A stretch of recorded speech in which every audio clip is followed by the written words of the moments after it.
Olá, você está na Apps TV. Apps TV é o canal de comunicação da Apps JF no YouTube.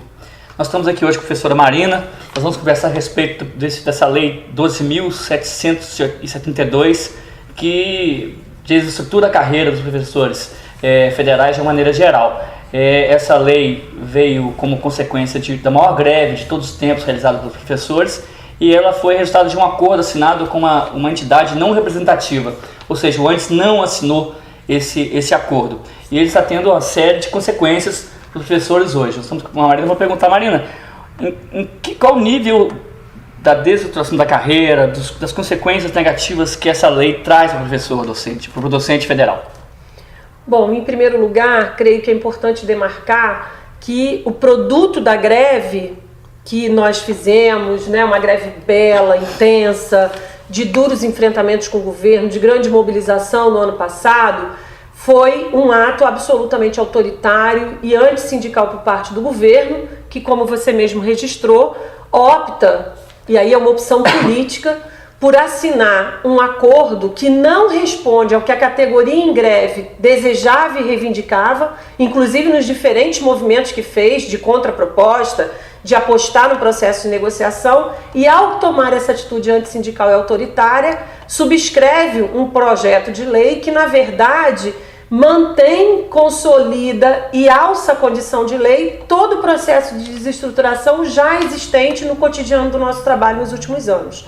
A nossa proposta ia numa direção oposta a isso, porque ela ia no sentido de propor uma nova lógica que responderia melhor à dinâmica de trabalho nossa, nos valorizaria como docentes e valorizaria o nosso trabalho e nossa relação com a instituição. Quando o governo manda esse projeto de lei para o Congresso Nacional, que na verdade, em toda a sua tramitação, ele não sofreu alterações de fundo, as modificações não alteram a sua lógica, portanto, a proposta aprovada e transformada em lei é a proposta apresentada pelo governo, e ela traz para a gente um conjunto de consequências que, na verdade, vão intensificar e consolidar o processo de desestruturação, de desrespeito, de ausência de dinâmica, de pertencimento e de solidez e de segurança na nossa vida profissional dentro das instituições. O que o governo faz, portanto, é um processo que não permite que nós tenhamos uma entrada no início da carreira, indutores claros como tempo de serviço, valorização da titulação, possibilidade real de formação continuada, de modo a que ao final da carreira, todos numa condição equânime possamos atingir o mesmo patamar. O que se tem é uma desvalorização do vencimento básico na medida em que a retribuição por titulação, que é tão importante na lógica da formação da gente, do trabalho da gente, ela está fora como uma gratificação, portanto, nenhuma vantagem e nenhum benefício incide sobre isso, incide sobre o vencimento básico, que é diminuto. E nós temos nessa lógica também uma diferenciação entre docentes a partir de uma carreira e de salários que executam o mesmo trabalho em instituições que têm intervenções sociais e papel social semelhantes, que é o caso das carreiras de magistério superior e EBTT. É muito importante também sinalizar que nesse projeto de lei o governo acaba por favorecer a lógica de uma mini reforma da Previdência, porque ele destitui os aposentados do conjunto do direito que os professores da ativa terão. Então, na verdade, a nossa greve empurrou o governo do lugar que estava, porque não queria negociar, não aceitava negociar com greve, foi obrigado a negociar, foi obrigado a mover suas peças no tabuleiro. A nossa força foi imensa, a nossa capacidade de dialogar e de apresentar contraproposta foi imensa, mas não foi o suficiente para dobrar essa lógica do governo. Então, o que a gente tem agora é uma lei que nos exige um processo de enfrentamento no cotidiano e no âmbito do processo nacional, no enfrentamento com o governo federal. Existem perdas salariais também dentro dessa questão. Essa foi uma jogada importante do ponto de vista de buscar ganhar na população e na sociedade o que o governo estava perdendo com o fato de nós termos pautado para a sociedade a real condição do ensino e da educação nesse país. Falou em 40% de aumento. Então, foi para a mídia e disse: todos nós teremos maior aumento que o conjunto dos servidores públicos, é uma categoria valorizada. Só que, na verdade, o que nós temos em termos salariais é uma correção salarial de aproximadamente 4% agora, uma previsão de parcelas em 3 momentos até 2015, que desconsidera completamente o processo inflacionário. Nós já temos um salário que não corresponde ao nosso trabalho e não corresponde ao poder aquisitivo que nos permita, de fato, ter uma condição não só da vida que se permite ter com um salário digno, mas também para as exigências da nossa profissão. E o que está previsto até 2015 é um conjunto de correções no salário que desconsidera a dinâmica econômica e a previsão inflacionária. E aqui acho que é bom fazer um registro no sentido de que o governo criou uma ilusão para a população e para a parcela da categoria que agora já começa a ser desfeita e desconstruída. Agregado a isso ao fato de que o governo se nega a discutir uma política salarial para o conjunto dos servidores públicos. Então,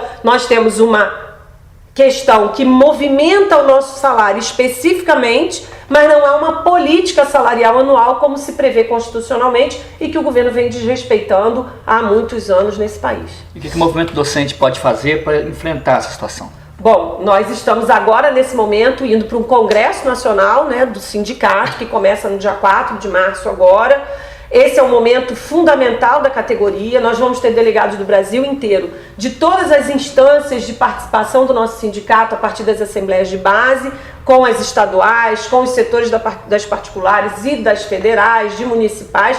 Mas nesse momento, nesse congresso, o setor das federais vai poder fazer o balanço mais específico e aprofundado a partir das reuniões de setor que já teve. E na indicação geral de luta que o setor das federais já trouxe, diz o quê?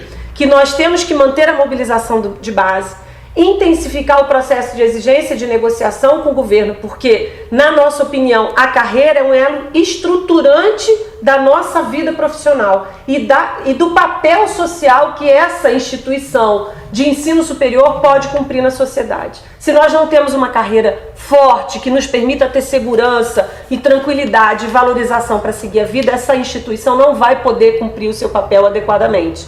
Então, exigir negociação, lutar pela carreira definindo as melhores táticas para atingir os nossos objetivos, intensificar o trabalho de base e aprimorar a organização do sindicato para que essa renovação que se deu na categoria, para que a gente possa ter a presença desses docentes, para que a gente possa aglutinar novamente todos aqueles que lutaram nesse processo num permanente e cotidiano enfrentamento.